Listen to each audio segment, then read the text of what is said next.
Number 5, marriage to a deceased person. In some remote villages in the Tibetan highlands, there was once a custom of choosing a husband or wife that was quite progressive for its time. Instead of choosing a husband based on family standards or love, girls tested reality for themselves. They slept with several men in the village. Some chose only 2 or 3 men, but there were cases where they tried dozens. After each time, the girl kept a small item, such as a bracelet, scarf, or personal belongings, as a memento to later reflect on her choice. After she had tried enough men, she chose the one who, in her opinion, was the healthiest, had the best fertility, and gave her a sense of security. At a time when medicine was underdeveloped, this was a very practical way to check health before marriage. Some ancient documents even say that this method helped to significantly reduce the risk of hereditary diseases in the clan. In southwestern China, the Mosuo ethnic group is known for its matriarchal family model. Mosuo women have the right to choose their lovers, decide on relationship issues, and are not bound by any legal obligations. Each relationship is independent. If they like someone, they invite the man to spend the night, and in the morning, he leaves. They do not live together, do not marry, and do not share the responsibilities of raising children. Children are raised in their mother's home and grow up under the supervision of their grandmothers, aunts, and uncles. Men mostly remain in their mother's families and care for their nephews and nieces more than their own children. In Mosuo society, love and marriage are completely different concepts. In the province of Yunnan, the people have a traditional holiday that allows people to sleep with their former lovers. This is the Rose Sanglin Festival, which is held once a year and lasts for 3 days. It is a special event when married people are allowed to meet with their former lovers. If both still have feelings for each other, they can spend the whole night together. Although it sounds delicate, the festival does not encourage cheating or marital infidelity. Its purpose is to give people the opportunity to confront unresolved emotions before finally closing the past chapter. One of the marriage customs that once existed in China is called Minghun, or marriage to the deceased. According to popular belief, a person who dies unmarried is alone in the afterlife, and their soul cannot find peace. Therefore, to complete their destiny, many families arrange wedding ceremonies for their deceased sons or daughters. Sometimes this means marrying one deceased person to another, or marrying a deceased person to someone who is still alive. If 2 people were engaged but did not marry before one of them died, the family of the deceased may still hold a wedding to keep the promise and help the deceased soul find peace. However, not all Minghun ceremonies are performed with the consent of the parties involved. Some people were forced into marriage due to superstitions or were even deceived and married a deceased person without their prior knowledge. Which custom surprised you the most? Write in the comments below and share your opinion. Number 4, mysterious tourist destinations in China. The ancient city of Fengdu, located in Chongqing, is a famous spiritual architectural complex built during the Han Dynasty. According to folklore, it symbolizes the afterlife, the place where souls travel after leaving the mortal world. The city includes many structures, such as statues of demons, temples modeled after hell, and a bridge called the Bridge of No Return. The architecture blends Buddhist, Taoist, and Confucian legends and beliefs,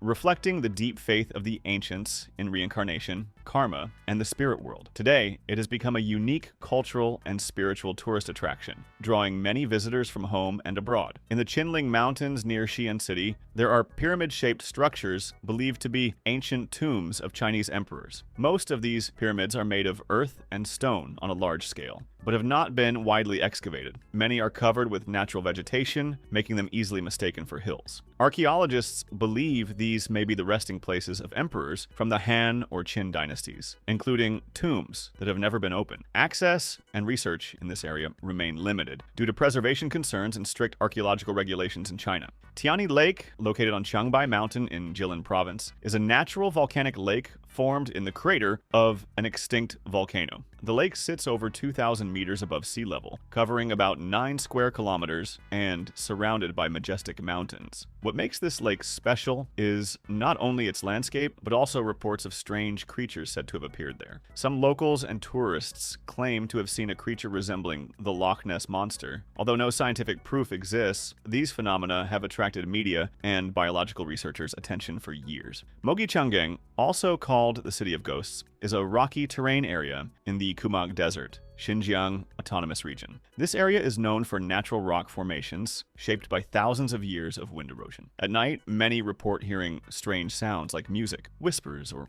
weird engine noises. Despite the area being completely deserted, these unexplained sounds have led to various theories ranging from natural aerodynamics to supernatural causes. Although not clearly explained, Moguchin remains a unique destination, attracting adventurous tourists and geologists alike. Do you want to visit and explore these mysterious places? If yes, please comment.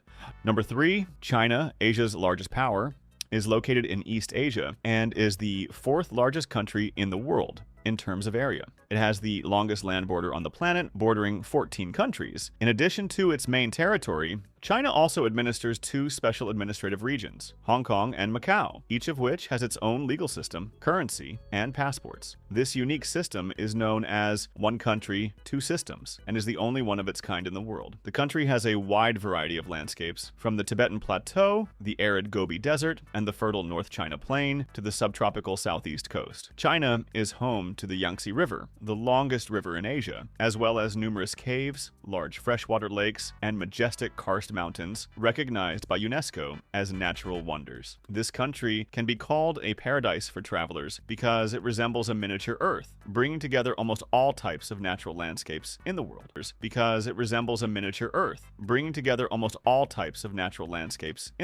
Thanks to its diverse terrain, many regions of China have unique ecosystems, making it one of the 3 most biodiverse countries in the world. After Brazil and Colombia, China has more than 34,000 species of plants and 7,500 species of animals, including nearly 1,000 endemic species found only here. The most famous symbols are the giant panda, the South China tiger, and the Sichuan golden monkey. A curious fact is that in some parts of China, the difference between summer and winter temperatures is more than 50 degrees Celsius. In the city of Turpan, temperatures can reach over 45 degrees Celsius, while in some parts of Mongolia, they can drop below minus 40 degrees Celsius. But interestingly, regardless of whether it is hot or cold, the Chinese have a habit of drinking warm water all year round, even in summer, as they believe that cold water is harmful to health. In 2023, China lost its title as the world's most populous country to India. But with a population of over 1.4 billion, it remains the 2nd most populous country on Earth. In addition to the 92% Han Chinese, China is home to 55 ethnic minorities, many of whom maintain strange customs, such as the Dulong women, who once tattooed their faces to avoid being kidnapped, the Dai people, who spray water to bless the new year, and the Tibetans with their roof friendship ceremony. Chinese is the official language of China. It is the most widely spoken language in the world, spoken by over 1 billion people. However, few people know that apart from the Mandarin dialect, China is a linguistic paradise where more than 130 other languages and dialects are spoken. In some regions, separated only by a river, people on opposite banks cannot even understand each other. That is why Chinese television programs and films always have Chinese subtitles at the bottom of the screen. This helps everyone understand the content despite the different dialects. The most unique aspect is that China is the only country in the world that still uses Chinese characters as its primary writing system. Some characters have so many strokes that even Chinese people cannot remember how to write them, making Chinese one of the most difficult languages to learn on the planet.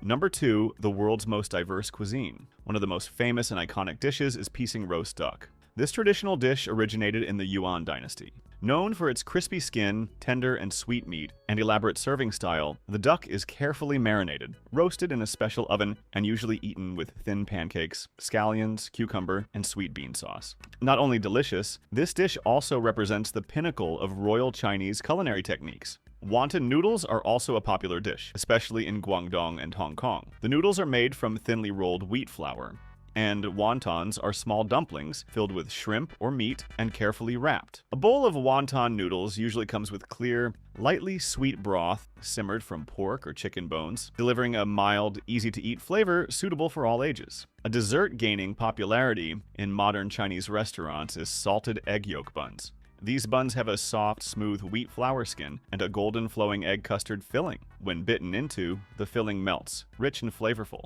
attracting many international diners. Salted egg yolk buns are often served during dim sum or traditional Chinese afternoon tea. However, Chinese cuisine is also famous for controversial dishes, especially for foreigners due to their strong smell or special preparation methods. One of these is stinky tofu. This street food is very common in cities like Chang'an, Shanghai, and Hiyu. The tofu is fermented for several days to create a pungent odor, then fried crispy or steamed. Although the smell is strong, the inside is considered creamy, savory, and uniquely tasty, making this dish a first challenge for many visitors to China. Another dish often mentioned as hard to accept is boiled eggs cooked in boy urine called tongzidan. This dish originates from Dongyang City, Jiang Province, and is considered a local specialty with a history of hundreds of years. Eggs are boiled in urine collected from healthy boys under 11 years old and then simmered for hours to absorb the flavor. Locals believe this dish boosts health and regulates blood flow, although it raises ethical and hygiene concerns among international tourists. Additionally, a special drink that scares many first-timers is snake wine. This traditional liquor is usually made by soaking white liquor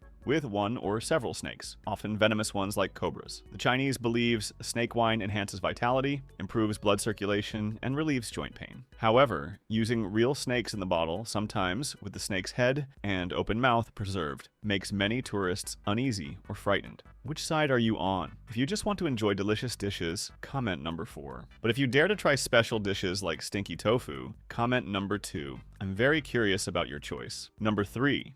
Fascinating festivals in China.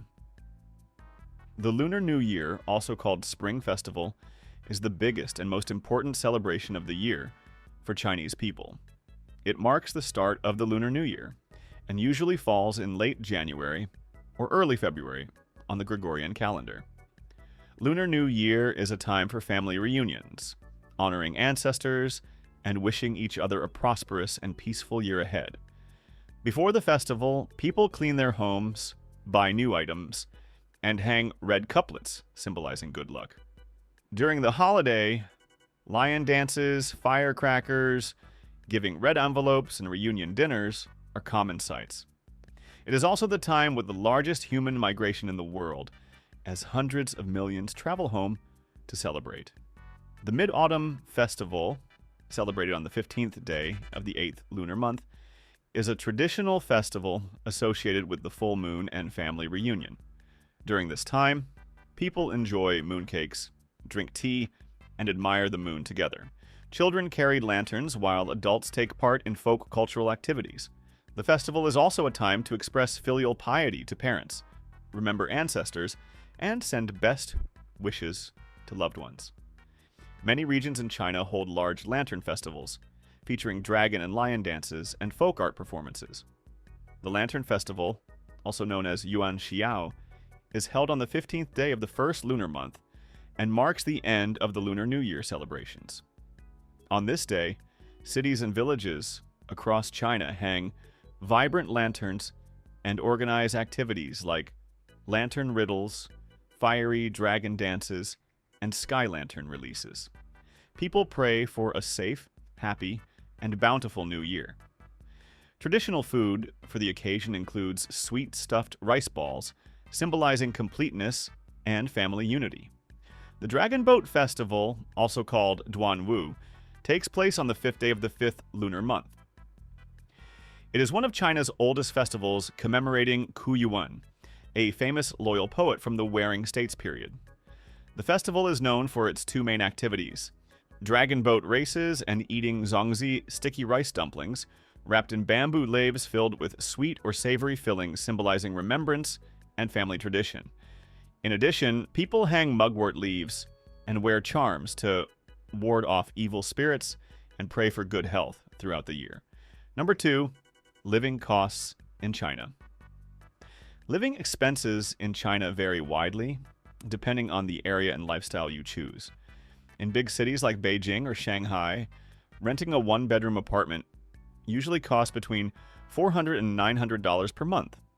In contrast, in smaller towns or less developed provinces, you can rent a similar place for a more affordable price, ranging from about $150 to $250, suitable for those who prioritize saving or want to immerse themselves more deeply in local culture.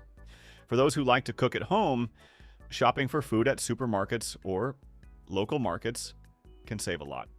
On average, monthly food expenses at home range from $230 to $280. If you often eat out, Prices are also very reasonable, about $3 to $7 per meal at casual Eries. This is also a fun way to experience diverse flavors from various regions of China. Public transportation in major cities is well developed with subway systems and buses running frequently and on time. For just $15 to $20 per month, you can easily get around the city without needing a personal vehicle. Gyms in China are quite affordable, averaging from $30 to $50 per month. Many gyms offer modern equipment, group classes, and personal trainers to help you stay healthy while living here. In total, monthly living costs in China typically range from $880 to $1,800, depending on location and spending habits. This budget allows you to live comfortably and enjoy a modern urban lifestyle blended with traditional culture.